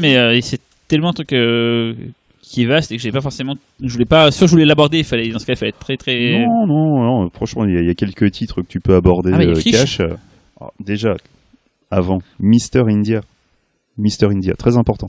Mr. India, c'est un film de 87. Ouais. Et si je me souviens bien, je crois que c'est le mec qui a réalisé ensuite Elisabeth, un film américain. Ne me regarde pas comme New ça. York, Golden New Age. York, je t'aime. Ouais, et exact, Elisabeth, The Golden Age. Ouais. Ok. Et en fait, Mr. India, c'est un homme qui va découvrir une ceinture qui va lui permettre de devenir invisible. Et il va essayer de contrer les desseins funestes du méchant Mogambo. Alors pourquoi est-ce que j'en parle? Il faut savoir qu'en fait Mogambo, le méchant de Mr. India, c'est l'équivalent de Dark Vador pour le reste de la culture pop du monde. Il est asthmatique? Non, mais le personnage Méchant. est ultra culte, c'est considéré comme un des plus grands méchants du cinéma indien. Et pareil, il a plein de tirades qui sont vraiment restées dans l'inconscient collectif. Les gens sortent des phrases de Mogambo dans leur vie de tous les jours. Ah, c'est arrivé encore hier en fait. Donc c'est Votre boulot qui. Mais la chanson Ainsi, Mobango, ça vient de Non, là, non c'est- plus. D'accord, ok, pardon. Non. Et donc du coup après Mr. India, forcément la trilogie Krish, dont le premier n'est pas un Krish. forcément. Alors en fait, C'est c'est Koimil Gaia. Comme il Ouais, gagne, ouais. quand même. Ensuite, on a Krish. Et ensuite, on a Krish 3. C'est ça, voilà, il y a un saut dans le. Voilà. D'accord. Koimil Gaia, en fait, c'est une sorte de ET. Koimil Gaia. Ouais. Oui, Koimil Gaia. Ouais. C'est une sorte de E.T. indien. Plus proche. De Badi. Non, Que de- en fait. Badi qui est le E.T. turc. En fait, sur E.T. avec sur le E.T. de Spielberg, Ouais. beaucoup de personnes pensaient que c'était inspiré d'une histoire de Satyajit Ray qui avait commencé à être produite dans les années 60, enfin bon, qui s'est jamais faite.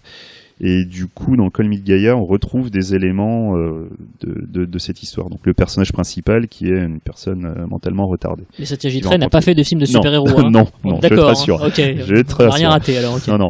Et du coup, Call Me Gaia, c'est bon, voilà, donc c'est un handicapé mental qui va rencontrer des extraterrestres. Et le film a été un succès phénoménal. Il est sorti en 2003. C'était le plus gros succès Bollywood de l'année. Bon, beaucoup de personnes disent que c'est le premier film de SF. C'est totalement faux. C'est absolument pas le premier film de SF d'Inde. Mais par contre, c'est sûrement celui qui a le plus cartonné. Et ça, c'est sans hésiter. Du coup, ils ont décidé de faire une suite. Mais plutôt que de faire une suite sur le même principe, ils ont décidé de faire un vrai film de super-héros avec le fils du personnage du premier film, qui du coup avait réussi à avoir des pouvoirs, devenir super intelligent. Et à partir de ce moment-là, en fait, ils ont vraiment créé une franchise purement super-héroïque. Alors le personnage principal, franchement, il pourrait être tiré d'un comic book, quoi. Le mec, il est beau, il est ultra baraque. Il a un masque façon bouton Black Mask un petit peu. Exactement, ouais. Et Krish, bah pareil, quoi. Le deuxième a cartonné. Je crois même. Alors je n'arrive pas à me souvenir de l'année, malheureusement. Et comme j'ai oublié mes notes. Le deuxième. Le deuxième, donc Krish, premier du nom, Ouais. a failli participer aux Oscars. Je ne sais plus en quelle année. Je pense que c'est pas en 2006. Et je crois que c'est un autre film indien qui a été sélectionné à la place. Et plusieurs années plus tard, tu as donc Krish 3 qui est sorti, alors qui a été un carton aussi phénoménal, mais d'un point de vue critique, qui a été beaucoup moins apprécié. Le scénar est un peu pourri, soyons honnêtes, quoi. Moi personnellement, je l'aime bien la trilogie Krish, et s'ils en font un quatrième, moi je sais que je le verrai. Et voilà. Eh ouais. Voilà, sur l'Inde. Bon, après, il y avait là aussi l'année dernière, alors je me permets quand même de regarder The Seconde, je ne me souviens plus du titre, Flying Jet, alors je ne l'ai pas vu. Flying Jet, c'est une parodie des films de super-héros qui est sorti là, en En Inde 2016. Ouais, de Remo D'Souza. Ah. Voilà, et en fait, tous les extraits que j'ai pu voir, en fait, m'ont quand même fait rire. J'aime bien le fait que le personnage dans ses pouvoirs, en fait, il vole, sauf qu'il a le vertige. Donc il vole toujours à ras du sol. Ah. Voilà, ça a l'air très bête, mais très drôle. Voilà. Et après, bon, à la limite, si vraiment vous voulez pousser un peu plus, il y a éventuellement Rawan avec Shah Rukh Khan. Mais là, c'est un gros véhicule mégalomane pour Shah Rukh Khan. Le seul intérêt, je crois que c'est la première tentative multimédia en Inde autour d'un film. Il y a eu donc le film, Un jeu vidéo, beaucoup de goodies, un jeu vidéo qui est atroce, qui était sorti sur PS3, si je me souviens bien. Voilà. Si vous voulez aller plus loin, vous pouvez pousser jusqu'à Gare du Nord. Ouais. Et Pour là-bas, trouver le jeu. voilà. Il y a des choses, non, je trouve qu'il n'y a plus de. Je sais pas s'il y a encore des boutiques de DVD indiens. Mais... On dit un petit mot sur Vincent n'a pas d'écaille ou on s'en bat les steaks. non, bah, c'est quand même non, important d'en parler. Vincent Ouais. n'a pas d'écailles. Film français, Histoire donc. de finir sur le film français à part les. On aurait pu parler des Fort Thomas, des choses comme ça, quoi. Mais c'était l'adaptation, donc on les a volontairement éloignés. Mais du coup, c'est le seul film original français de super-héros. Enfin, j'espère qu'on n'en a pas oublié. Peut-être que Bernie est un film de super-héros, je sais pas, mais en tout cas, voilà, c'est peut-être le seul. Fausto, toi qui es la mémoire du fantastique en France. Non, moi je suis pas trop fan du film, mais je déteste pas non plus. J'avais Est-ce qu'il y été- a d'autres films de super-héros français originaux comme ça? C'est la question que j'avais en fait. Ah, pardon. Waouh. Moi, de mémoire, je dirais non. Moi je aussi, crois qu'il y en avait un qui essayait d'être produit, mais un truc qui se passait pendant la Première Guerre mondiale, je crois. Les Sentinelles. Enfin, Ouais, ça va les être une série Sentinelles. télé bientôt. Ça. Mais Ah, d'accord, enfin, ouais. en tout cas, dans ce qui est sorti, non, je crois pas. Hein, on n'a jamais trop essayé de pénétrer ce territoire-là. En tout cas, en France, faut dire que c'est pas vraiment. Bon, on en a déjà un. que le fantastique. Ouais, mais bon. En BD, on a Super Dupont par exemple. Bah, on a nos héros à nous, mais Astérix. Si tu le faisais en film, Bah, Super Astérix, Dupont serait une parodie. Hein. Carrément. Mais en plus. Mais c'est une adaptation. Oui, voilà. un truc original. Déjà, on est dans les adaptations, puis les adaptations qu'il y a eu, c'est pas comme si elles étaient vraiment hyper bandantes et pas forcément. Bonne Brissière, on en a parlé en off. Sur Vidoc ou sur ce genre de trucs. D'accord. Donc voilà, du coup, Vincent n'a pas d'écailles. Et déjà, j'ai pas eu le film. Moi, je trouve que il n'a pas d'écailles. Alors non, il en a Non, pas. il en a pas. Et donc spoil dans le titre, bim. Et du coup, je trouve que ça se rapproche, enfin, de ce que vous avez raconté sur Jigrobot, mais j'ai pas vu Jigrobot, à vous de me dire, dans le sens où le fait qu'on découvre sa force de manière assez naturelle, parce que je me rappelle, il porte une bétonnière quand même. Oui, non, mais ça, Quand on sait ce que ça pèse. Ça, c'est vraiment l'instant de bravoure du film, hein, que tu as grillé à tout le monde, mais c'est pas grave. Ouais, la poursuite à la fin, c'est pas mal. Tout à fait. Mais mais justement, quand parce que les effets spéciaux sont des effets spéciaux pratiques, donc du coup, ça rend le film assez spectaculaire. Je crois que justement, dans la bande-annonce, je crois qu'ils marquaient à l'époque 100% sans effet numérique. Il y avait un truc comme ça dans la bande-annonce. Genre on annonce et il faut l'annoncer. Tu parles quoi, de Vincent ou de Vincent n'a pas d'écailles, ouais. Et non, bah par exemple dans le film, quand il veut montrer sa love interest qu'il a des super pouvoirs. Bon, alors en fait, Vincent n'a pas d'écailles. Le super héros, à partir du moment où il s'humecte d'eau, développe une force surhumaine. Donc du coup, pour montrer à sa bien-aimée qu'il a des super pouvoirs, il va tout simplement l'emmener à la piscine. Il va plonger dans l'eau et il va juste faire un bond qui va lui permettre de sauter sur le bord de la piscine juste en un coup. Voilà, c'est quelque chose de très simple avec 2 francs 6 sous. C'est ça la force. Moi j'aime bien l'ambiance du film. Après c'est pas pour moi certes c'est pas un chef-d'œuvre. C'est un film de piscine ou c'est un film plutôt Non, mais je crois que le mec c'était son premier long métrage. Ouais, il avait fait beaucoup de cours avant. Voilà. Enfin, il a fait il a fait des cours avant. Et du coup, moi je trouve qu'il y a vraiment un effet court métrage dans le truc. Pour moi j'ai vraiment souvenir d'un film qui était trop long. Mais autrement, cool, hein. Moi j'aime vraiment bien le film, quoi. C'est curieux parce que le film a été très court. Enfin, je crois que je l'ai déjà dit, mais genre 1h10, je crois, quelque chose comme ça. Ouais, je crois que c'est un truc comme ça, ouais. C'était une durée assez, j'aurais pas jusqu'à dire inédite, mais en tout cas peu commune en salle. Ouais, mais je pense que c'était très français en fait, mais dans le bon sens du terme aussi. Enfin, c'est-à-dire que ça essayait pas de c'est vrai que la manière dont on en parle, les gens vont penser que c'est chiant, mais non, le film est pas chiant. Il y a une langueur, il y a une langueur dans le film qui est vraiment top, quoi. Moi j'aime bien les petits jeux de la nana quand une fois qu'elle connaît les pouvoirs de son mec, la manière qu'elle a de le regarder, d'essayer de le scruter, essayer de voir s'il n'y a pas des petits trucs de ci de là. S'il n'a pas des écailles. Oui, je pensais, voilà, par mais exemple. Finalement non. Et là pour le coup c'est pas une bimbo. On t'a dit, il a pas d'écailles, putain Vincent. Bimba la Ponce qui est Il a une des branchies. bombasse française, mais au bon sens du terme, pas comme dans Jigrobot, je pense. Oui, c'est pas l'Italie, quoi. C'est pas Berlusconi qui caste pour la raille les speakerines. Bon, je pense qu'on a fait le tour de la Terre, du monde, de l'univers des super-héros. Du coup, Cyril, dans le genre super-héros, toi, tu travailles 2 fois par an sur des festivals, donc le PIF en décembre, mais aussi les hallucinations collectives à Lyon.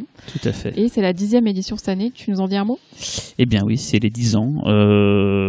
Fausto, ce que tu parlais, tu as quand même bien parlé de ce festival. Est-ce que tu veux en dire quelque chose ou Bon, moi je peux faire la promo. Moi j'adore aller à ce festival-là, donc je vais juste en parler en tant que spectateur, parce que j'y vais vraiment un peu pour mettre les pieds sous la table. Non, c'est chouette. Moi je suis content d'y retourner. C'est 10e anniversaire du festival avec une programmation très festive, avec une belle surprise. Moi je sais ce que c'est, mais je vous dirai pas. Il y a une soirée pour les 10 ans, effectivement, et il y a un film surprise en première mondiale. Et le vendredi soir. Et il y aura, en préambule de ce film surprise, il y aura une sorte de melting pot de tout ce qui représente les hallucinations collectives, donc des extraits, des courts-métrages, des clips, des bandes-annonces, voilà quoi. Non, puis ce qui est bien, c'est que le festival en fait ne s'enferme pas dans un genre et on va dire n'obéit pas à des règles de programmation qui sont trop rigides. Pour le coup, vous allez pouvoir découvrir un film comme The Sentinel de Michael Winner, vous allez pouvoir revoir un long-métrage hyper spectaculaire en termes de mise en scène qui est Soikuba. Il y a plein de choses très intéressantes, même Hitcher aussi, ouais. C'est-à-dire que c'est un mélange en fait entre des classiques qu'on connaît et qu'on a vus et parfois revus, mais pas toujours en salle, je tiens à le préciser, et des pures raretés, et des raretés quoi. En fait, des choses qu'on a parfois du mal à voir en vidéo même, et en salle, n'en parlons On pas. a Donc deux ça, films c'est tchèques, Markéta Lavarozza, qui est considéré comme étant un des plus beaux films tchèques. Enfin, c'est la Tchéquie qui a décidé que c'était des critiques que c'était son plus beau film jamais fait, quoi. Alors après, moi, je vous suis pas toujours sur les choix de programmation en ce qui concerne le cinéma est-européen, mais c'est pas trop macabre en fait. Non, mais après, moi, c'est forcément la mienne. Mais après, je sais que les fans, en tout cas, ils sont contents. On est hein. plusieurs dans l'association à programmer, donc moi c'est mon macam, je suis toujours content de voir les films qui vont passer. On passe aussi Le Marteau des Sorcières, qui est aussi un film de sorcellerie et de procès de sorcellerie qui est apparemment assez impressionnant. On va passer L'Itan de Jean-Pierre Mocky, qui est peut-être un des films fantastiques français que j'aime le mieux de par le passé. Donc on passe Le Grand Silence en copie restaurée de Sergio Corbucci. On passe Épidémie, un des premiers films de Lars von Trier. On va passer Dead and Buried, donc Réincarnation, un super film scénarisé et réalisé par Dan O'Bannon. Non, juste Gary Sherman. Gary Sherman, c'est juste scénarisé. Voilà, beaucoup de choses. On a un double programme sur Carte Blanche au chat qui fume. On va passer Opéra, qui était déjà passé au pif, et on va passer La longue nuit de l'exorcisme de Lucio Fulci. C'est super, ça. Film qu'on rêve de passer d'ailleurs depuis la toute première édition en 2008 et qui n'était pas possible jusqu'à maintenant. Et là, C'était ça, compliqué pour passer ce film. pour trouver les droits et la copie, c'était compliqué. Maintenant, le numérique fait beaucoup de choses pour ça. Et les avant-premières aussi. Voilà, il y a une compétition long métrage et les avant-premières. Là, on a en ouverture le film Get Out. Ouais. Très bon film. Très bon film. On a le nouveau film de Fabrice Duvels, Message from the King en sa présence. On a le nouveau film de Juan Carlos Medina, The Limehouse Golem en sa présence. C'est le nom du film, plus en sa présence, c'est les présences, c'est pas le nom du film en entier. Voilà, donc on a beaucoup de choses. On a Love Hunters aussi, voilà, un film australien assez surprenant. La clôture, c'est quoi déjà? C'est Tunnel, un film coréen du réalisateur qui avait fait Hard Day. Hard Day, ouais. Voilà, donc c'est du 7 au 17 avril, c'est-à-dire ça commence la semaine prochaine. Voilà, et donc ceux qui sont dans le coin, venez. Ceux qui ne sont pas dans le coin et qui ont du temps, venez. Et voilà, c'est où, tu peux nous redire? C'est à Lyon et principalement au Cinéma Comédia, qui est un des plus gros cinémas indépendants de Lyon. Voilà. Pour ceux qui connaissent, c'est pas loin de Perrache. On dirait que le mec, en fait, il travaille à la télévision. Voilà. Pas loin de Perrache. La météo tout de suite. Et tout de suite, le point pif, justement. Est-ce que on a des voilà, c'est ça. On finit avec les dernières infos sur le festival. Notamment, on va ouvrir les inscriptions longs métrages, où elles sont ouvertes d'ailleurs, pour les longs métrages internationaux français, enfin de n'importe quelle nationalité d'ailleurs. Ouais. Et les courts-métrages français et les courts-métrages internationaux. Donc vous pouvez d'ores et déjà proposer. Ouais, sachant que la grande nouveauté de l'année dernière, c'est que c'est justement Véronique et Xavier qui font maintenant la sélection des courts-métrages internationaux. Donc vous pouvez leur envoyer toutes vos bouses. Voilà. Ils feront If you are Indian. Voilà. Surtout. Pas de français. On vous aime. C'est l'international. Et on avait dit qu'on dirait un petit mot pour faire le service après-vente des films qui sont passés au pif. Et donc ce mois-ci sort avec un nouveau nom, le film Someone's Here de Christophe Deroux, qu'on a passé donc en compétition du dernier festival, qui sort avec un nouveau nom qui s'appelle Nemesis, qui sort en e-cinéma là début le 4 avril, et qui sortira aussi en physique dans la foulée en Blu-ray DVD. Et voilà, donc on est très content que ce film atypique, autoproduit, chez Condor, chez Condor Entertainment, sorte en salle, en France, en tout cas en vidéo, voilà, et Christophe Deroux, c'est quelqu'un qu'on veut suivre, qui fera sûrement d'énormément de bonnes choses après parce qu'il est talentueux et qu'il le mérite. Et voilà. Et il aime beaucoup la moto aussi. Ah bon? Ouais.